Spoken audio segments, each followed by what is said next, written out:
I trend regionali sull'abbandono universitario sono analoghi a quelli nazionali e dicono che il 45% dei giovani iscritti al primo anno non giunge nemmeno alla laurea triennale. A dirlo è il presidente della sesta commissione, Franco Codega, a margine dell'audizione dei rettori delle 3 università della regione, Maurizio Fermeglia dell'Università di Trieste, Alberto De Toni dell'Università di Udine e Stefano Ruffo della Sissa.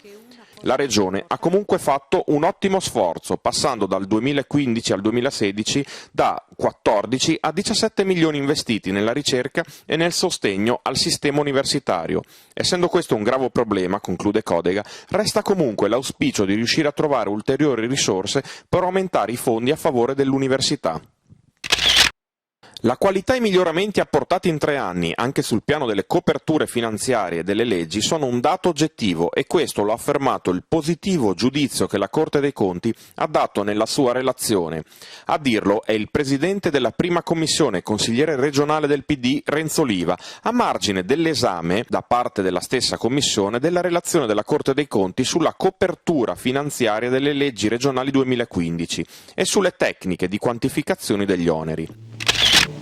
Con la ricostruzione è nata una generazione di amministratori e politici che ha saputo dare a tutto il sistema la forza per risollevarsi dalle macerie. Padre di questa svolta fu proprio il presidente Comelli. Con lui ci fu il cambio culturale che ha ispirato tutta una generazione di dirigenti della politica di allora e alla quale ha preso esempio anche la classe dirigente imprenditoriale. A dirlo è il consigliere regionale del PD Ennio Agnola, a margine della seduta straordinaria del Consiglio regionale nell'auditorium della sede della Regione di Udine, intitolata all'ex presidente della Regione Antonio Comelli, alla presenza del Presidente della Repubblica Sergio Mattarella.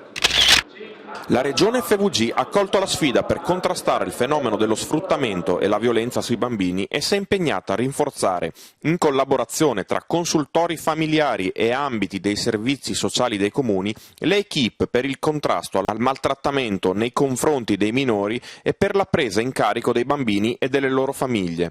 Lo fanno sapere i consiglieri regionali del PD Silvana Cremaschi e Armando Zecchinon in occasione della 20ª giornata nazionale dei bambini vittime della violenza, dello sfruttamento, dell'indifferenza e contro la pedofilia.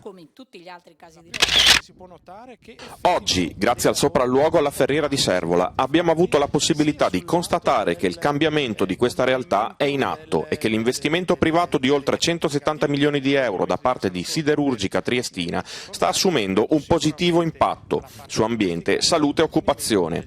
Le opere si vedono, le operazioni di mitigazione ambientale sono sotto i nostri occhi e i dati dell'ARPA lo confermano. L'assunzione del nuovo personale e il nuovo stabilimento sono dati tangibili. Da parte nostra resta l'impegno a un continuo monitoraggio, non solo in periodo elettorali, e per questo l'AIA è lo strumento a disposizione di tecnici e politici per verificare che agli impegni annunciati continuino a verificarsi fatti concreti. A dirlo è il presidente della 4ª Commissione Ambiente, il consigliere regionale del PD Vittorino Boem, a margine del sopralluogo effettuato dai consiglieri regionali della 4ª Commissione allo stabilimento della Ferriera di Servola.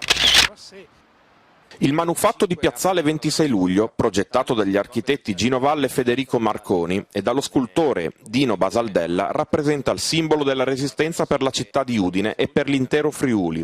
Per questo venga dichiarato monumento nazionale. È quanto chiede il Consiglio regionale, che ha approvato a larghissima maggioranza la mozione presentata dal consigliere regionale del PD Vincenzo Martinez, con la quale si impegna il Presidente del Consiglio Franco Jacopo e la Presidente della Regione Deborah Serracchiani ad attivarsi nei confronti del Parlamento e del Governo nazionali affinché sia intrapresa la necessaria iniziativa legislativa per la dichiarazione a monumento nazionale del monumento alla Resistenza di Piazzale 26 luglio.